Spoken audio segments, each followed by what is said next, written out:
Welcome to Doors to Hope and Healing, an inside look at the many facets of work that is happening at the Department of Children and Families, between our staff, the families we serve, and our community partners. My name is Jaqueline Ford. I have had the honor of working for the department for almost 30 years. And although I may be familiar with many of the topics we bring to you, I have invited experts in those fields to help us dispel the myths and misconceptions that can often be barriers to our work. Join us as we open our doors and invite you to have a seat at our table. Brian and Riley, thank you both for being on Doors to Hope and Healing. You're old friends to our show, both of you having been on before, and it's so exciting to talk about really look at us now. I think the title of the show should be Look at Us Now because of all of the changes that both of you have endured as you've grown up. Brian, if we can just start with you. A few weeks ago, we had the current kid governor on our show. And for any of our viewers who may have missed that segment, can you tell us a little bit about yourself and what the Kid Governor program is? Sure. So my name is Brian Cofrancesco. I'm the director of the Kid Governor program at the Connecticut Democracy Center, and we are in residence at Connecticut's Old State House in Hartford. And our mission is all about inspiring people of all ages to engage in civic life and to strengthen their communities. And we believe that applies to not just adults, but to kids, and kids as young as 10 years old. And we believe that if kids learn about civics and how to discover their voices and how to make a difference in our state and in our world, at a young age, it'll impact the rest of their lives. So we created the Kid Governor program to do just that. It's a statewide election where fifth graders can run to be kid governor, and then they have the chance to vote on who will serve as their kid governor. It happens in classrooms all around the state. Teachers use our free resources and our tools to teach their students about how government works, how voting works, and then active civic participation. And students have the opportunity to run to be kid governor. They create platforms around community issues or problems that they identify and ways that they think kids can make a difference. And the kids who want to run, one can be nominated for every school with a fifth grade, create campaign videos, and then right around Election Day, as adults are heading to the polls, fifth graders are watching the campaign videos of 7 finalists, and about 10,000 fifth graders are casting their votes as to who will serve as their next kid governor. The student takes office in January, and they actually serve a year of leadership and service, working with our team to inspire fifth graders all around the state to take civic action and to be involved in their own communities. No, it's great. Any opportunity I have to talk about the Kid Governor program, I take advantage of that because it is such a great program. Thank you. Riley, tell us a little bit about yourself before we get into all the great things that you're doing. So my name is Riley Bard. I'm 15 years old, and I'm a sophomore at Southington High School, and I was a former Kid Governor cabinet member. You were, and that's how the two of you obviously became acquainted, and that's how I became involved with the both of you. Brian, over the years, when did the Kid Governor program actually start? So we started the program in 2015. So we're getting ready for our 10-year anniversary next year. Wow. And tell me, how many kid governors have we had? Has it been one a year, obviously, right? And what type of platforms have they run on? What type of social issues can you recall that the kid governors have really wanted to impact in our state? Yeah, and it's interesting because we always think of looking at what the kids are running on. It's a real litmus test of issues that are keeping kids awake, as one teacher says at night. Our current kid governor, Cristiano Almeida, who's from Southington, coincidentally, goes to the same school that Riley went to when she was in fifth grade. His platform is on physical activity. We've had kids run on campaigns related to mental health, helping animals, companion pets, helping people with cancer, platform related to the pandemic and being positive and persevering through the challenges of the pandemic, safety for LGBTQ students in Connecticut. And our first kid governor ran on a platform of kindness, which was a really fitting start to this program. And we've noticed that kindness is really the thread that goes through all the platforms that these kids come up with. So for our viewers that may be watching, the Department of Children and Families is very fortunate to have a partnership with Kid Governor, and we work very closely with the Kid Governor of that particular year. Whatever platform they are on, we hope to connect it to some of the work that we do so that we can be a part of your program. So it's been working out wonderfully, which is obviously how I met Riley. So Riley, in 2019, we had a chance to meet. So you were 10 years old, Yes. and you're 15 years old now. And it was a chance meeting because it was supposed to be a meeting with the kid governor, and she was unable to come. And you were a cabinet member at the time.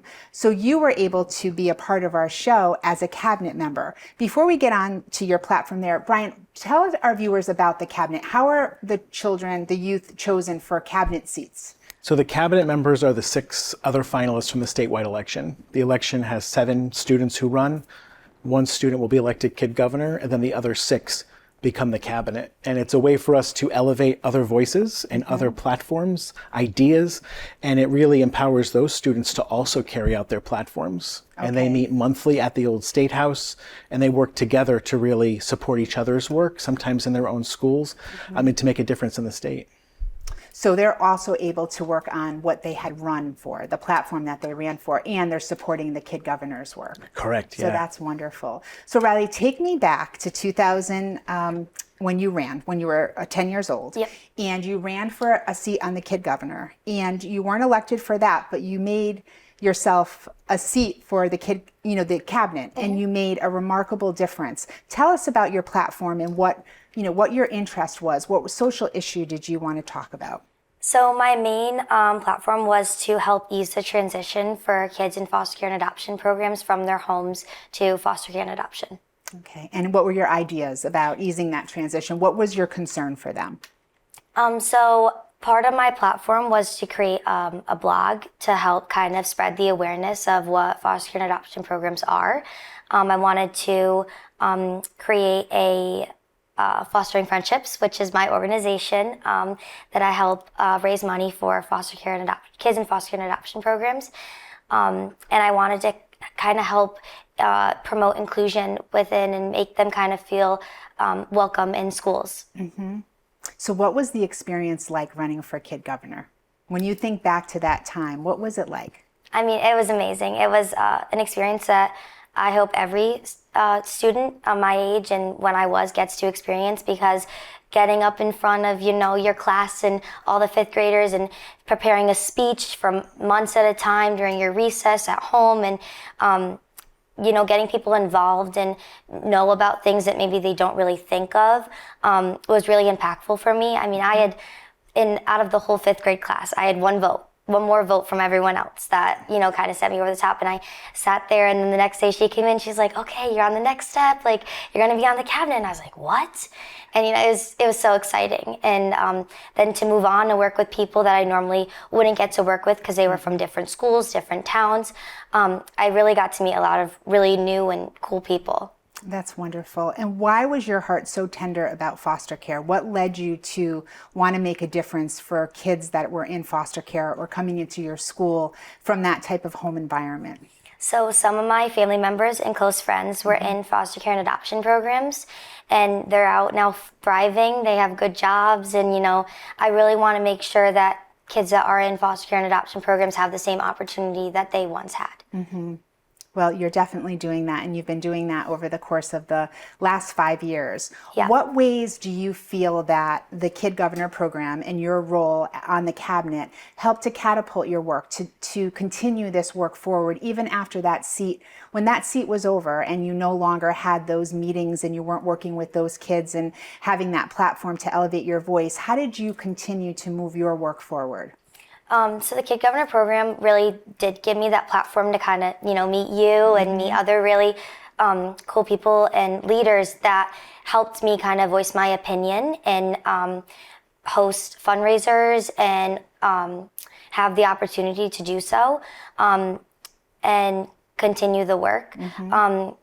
And I've hosted a lot of fundraisers over the course of a long time. And I volunteered at the Olive Branch and being able to donate things to you and see people be able to take the gifts home with them it's an amazing feeling. It is. It's an amazing, feeling to work with you, because you really are an example of our future, and you are making such a beautiful impact. So, you're volunteering your time at the Olive Branch, which is a toy store that's open for any families that are involved with the Department of Children and Families, and you've had a chance to volunteer there and see the families that are together and they're not in foster care yet, but they're working really hard to stay together. And we're trying to alleviate some of those burdens by the fundraisers that you're having for us. Tell us about the organization that you developed and why you developed that organization.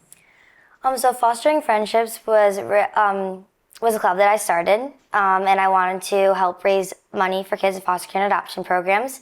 And a lot of local companies in my town have gave me the opportunity to sit outside of their company and ask for donations.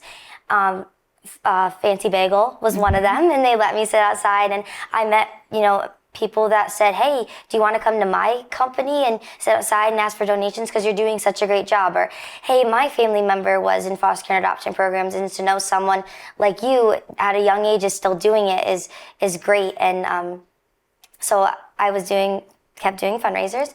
And then I recently had an opportunity at my high school to create a community giving event called the Winterfest. And we invited elementary school kids and their families to come and attend in some really fun winter-themed activities.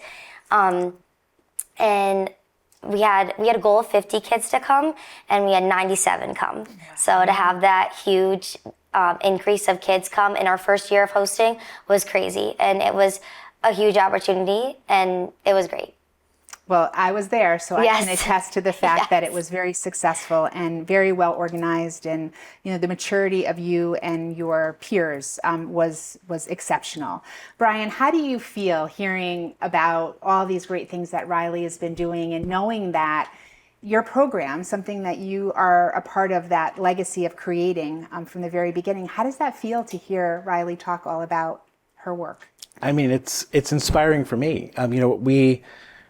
We work closely with the kid governor and the cabinet, and they work to get their message out there, and then they spend a year and then they move on. And as I mentioned earlier, our organization is all about inspiring people to be active and engaged members of their communities, and we call it our lifetime pathway to civic engagement. And I think Riley is she's the epitome of that. Someone who was involved, she learned she has a voice, she learned she has the ability to do something to make a difference. And she's carried that for now 5 years, far beyond her experience in the cabinet. And I think that's what's so powerful. And hopefully to all of your viewers too, I mean, you don't have to do something huge to make a difference. Every modest thing that each of us does can lead to something great. And to hear, we've been following Riley, of course, over years through what you've shared and what you've shared, Jackie, and to get the photos of her outside Fancy Bagel and she's doing a collection, or to hear that she's giving out toys to kids who are in foster care and adoption programs. It shows that, when you give kids a platform and show them they have a voice, they can do incredible things. And I'm forever telling your mom that she did such a great job raising you. But, I give credit to you, Brian, too, because it's not just a program that was developed and an opportunity given. You really nurture the kids, and you're there for them to help them grow and to help them discover how to use their voices and to mature from that young age of 5th grade. And I think that Riley is just such a compassionate, passionate person, and it feels good to be in your presence. So, I'm forever touched that you are continuing your work in helping our department and other of our nonprofit therapeutic programs that you're involved with to help other foster kids throughout the state of Connecticut. So speaking of those proud moments, when you texted me to tell me that you won first prize in this award that you're going to be telling us a little bit about, the first person I texted was Brian. And I said, Riley won first prize in this competition. And it was so much more than a competition. I had a chance to look over, your paper. It was almost like a dissertation that you submitted. And it was, so well done, and so thank you. So much time and effort and intentional thought was put into this work. So tell our viewers what DECA is, which is a club at Southington High School. Yep. Tell us what it is, why you got involved with it, and then we'll move on to this competition and all the work you're continuing to do. So DECA is a business club that is offered at Southington High School. We have a store too in our high school that sells cookies, and it's fun. But anyways, so it's a business club. You can compete, or you can just come and hang out for fun. But there are 2 different types of categories that you can compete in: role plays and written events. My first year, freshman year, I competed in a role play, which is basically you go in, you get a sample kind of like business per se kind of document, and you have to, they give you like a sample, like you could be a CEO of a company, and you have to go talk to a marketing agency, and you have to talk to them and figure it out. And so you go in, you have no clue what you're doing, except when you get the paper, you get an idea, and then they judge you from that point forward. But I just realized I like written events a lot better, so I went with the written event. And then I competed with that in the community giving written event. Okay. And that was a lot of fun. So tell me, what was the mission and the vision of this community event that you had at the holiday time? Yeah. So the original plan was to create a event that got elementary school kids and their families together. And I said, well, I have a club that I started, Fostering Friendships, and I know a lot of amazing people who would really benefit from getting toys and games and a bunch of different items. And they said, okay, well, do you want to like do that as your topic? I said, I would love to. I was like, I've been waiting for this opportunity to come for a long time. And they said, all right, well then let's get started. So we had 2 months to plan the entire event. And we sent out flyers and like right away, emails, everything. And like I had mentioned, we had a great turnout. We had a bunch of different games planned, and then once we did that, it kind of set like the work to keep going forward. We had to start the paper, which was 20 pages, and you have to meet all these different certain rules and part of the rubric to be able to present.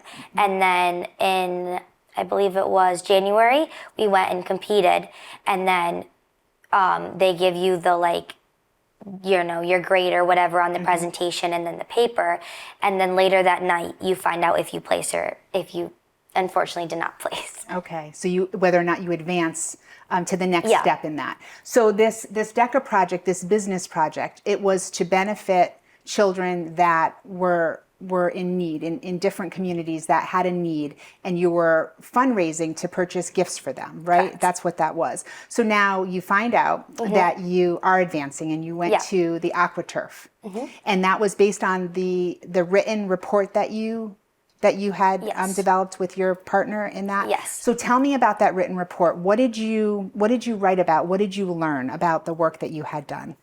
So the paper was mostly about like a summary of how well the event did, and the planning you put into it, like the emails I sent out, all the behind the scenes, and then you had to answer like, well, where was the fundraising going to? And so I explained. I went to the olive branch, and then kind of, all right, well, how many people come? Like how many parents came? How many kids came? How many toys did you raise? How much money did you raise from that event? And then you had to fill out this long paper. And my partner and I really had like a week, or like a little over a week, to kind of put it all together. And it was really a great summary, I thought, of the event, how did it go, the behind the scenes, as I had mentioned. And then that was graded ahead of time prior to the presentation. And then did you have to give an oral presentation about it? And did you do that at AquaTurf? I did. That was at the AquaTurf. And my partner and I did score a perfect score on our presentation, so that was very exciting.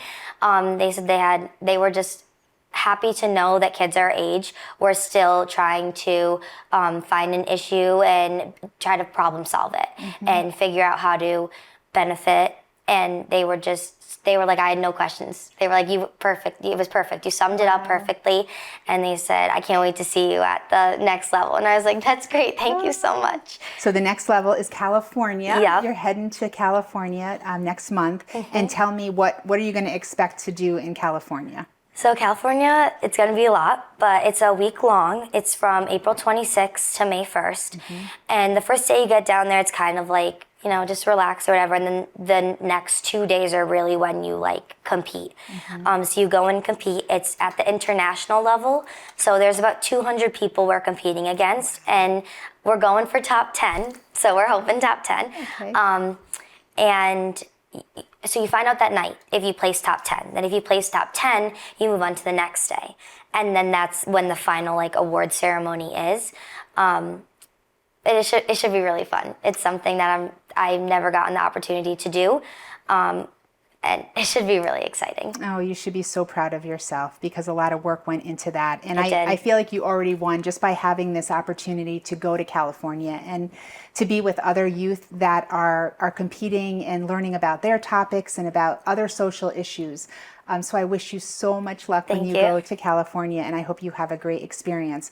What would you say you learned from all of this planning? It's not easy to plan an event, right? There's a lot of behind the scenes work that goes into doing that. What do you feel that is your takeaway that you learned from this?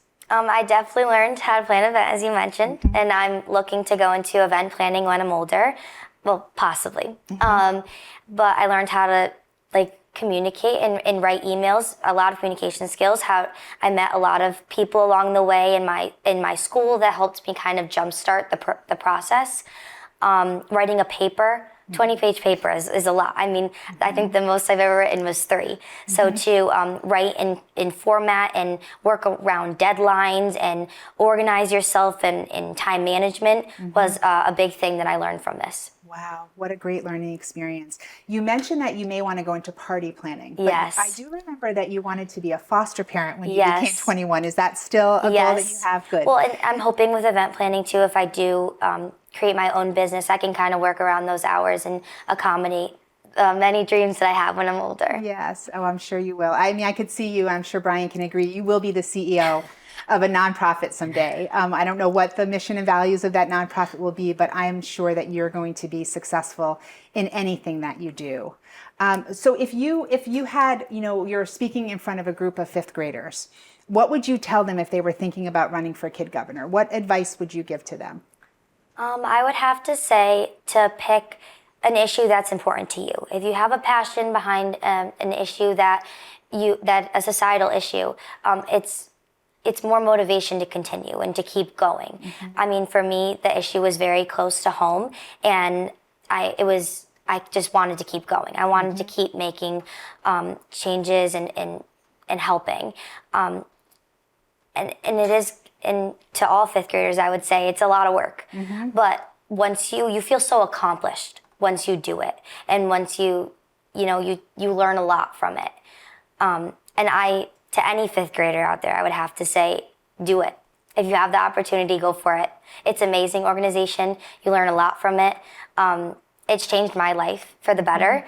I mean, I think Brian can agree. He's kind of biased, but it's definitely an amazing organization. I would recommend any 5th grader to do it. And I agree with you. And before we close, Brian, I know that you involve many people, stakeholders, community providers, and Riley too, in that whole advisory role in judging the participants that have run for Kid Governor. What is that like as far as, once the children run and then we're going to decide next steps? How do you involve? I know I'm grateful to have an opportunity to be one of the judges in that process. Can you explain what that's all about? Yeah, so we have an advisory committee that helps us narrow down the playing field from all of the videos that come in from across the state down to the final 7 candidates. So we have folks like you who we've built really good relationships with, who are stakeholders in the program or practitioners of civics. We have educators. We have past Kid Governor program participants to bring in the youth voice. And there's a weekend where volunteers like you both look at a handful of the videos and use the rubric that 5th graders use before they vote. And analyze some of the videos to help select the strongest that will eventually move on to the election. And what's that process like for you, Riley, when you're watching these 5th graders who you were not that long ago? In 5 years, it feels like nothing from my age range, but for you, you have grown and developed and matured over these 5 years. What is that like when you're looking at the videos of these 5th graders and you're seeing yourself in that time? What does it feel like? I feel like it definitely gives a different perspective too, having run through the Kid Governor program, and you can see oh my gosh, it's crazy how I have people like me who want to take an issue and really change it and problem solve, and I think it's really great to see it. There's a lot of people who have different platforms, and to kind of see how people want to change certain problems differently than maybe I would, it opens up a whole new perspective. Some of the issues I know in watching all the videos, it's like, wow, these really, you know, like you said, it's awakening these kids and making us understand what's bothering them, you know, in this time, you know, what social issues do they want to change and impact, and giving them that platform and that voice to do so. So I thank you both for being guests on Doors to Hope and Healing. You're one to watch, and I'm going to have you back on so that you can tell us how you're doing and what your plans are as you're moving forward. Thank you both for being on Doors to Hope and Healing. For our viewers that are watching today, I'm going to take you back in time to Riley's video when she was running for her seat in Kid Governor. If you have any questions or would like to learn more about the Kid Governor program, the website will be available for you to visit. Thank you for watching. Hello, 5th graders of Connecticut. My name is Riley, and I want to be your next Connecticut's Kid Governor. I'm going to need your help in working with my issue, which is helping kids in foster care feel better about their life at home and in school. What is foster care, Riley? Well, good question. Foster care is when a child is cared for or lives with people who are not their biological parents. Children who live in foster care are typically living in this situation because of neglect or abuse. This can harm the children emotionally and physically.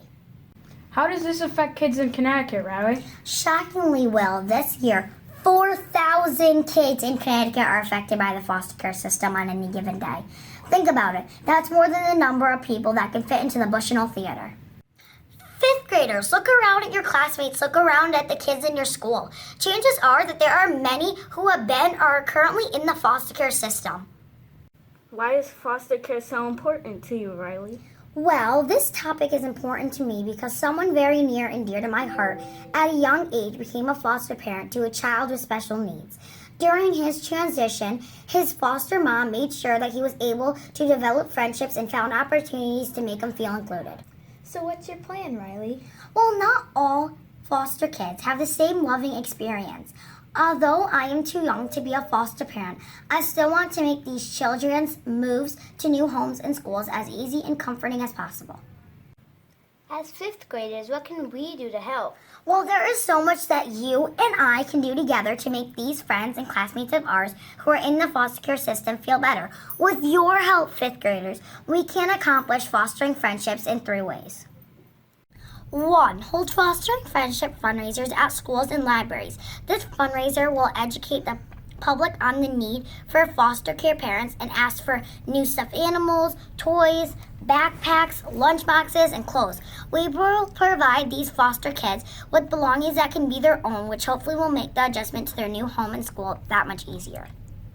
2. Develop fostering friendships clubs. Students with leadership qualities and positive role model attributes will be paired with students living in foster care. Teachers will serve as adult mentors that these kids can confide in, resulting friendships that can develop in and out of school. 3. I will create a fostering friendships blog. I would start a blog that highlights foster care children enjoying their time with their new friends and family. I think a kid governor should be someone who wants to make a difference in the lives of many children. And I am not someone who's looking to make a difference. I'm willing to make new connections, to find solutions, and take chances. But above all, I enjoy helping my community, and I genuinely care for others. I hope you find my cause and my ideas worthy as voting me as your next kid governor.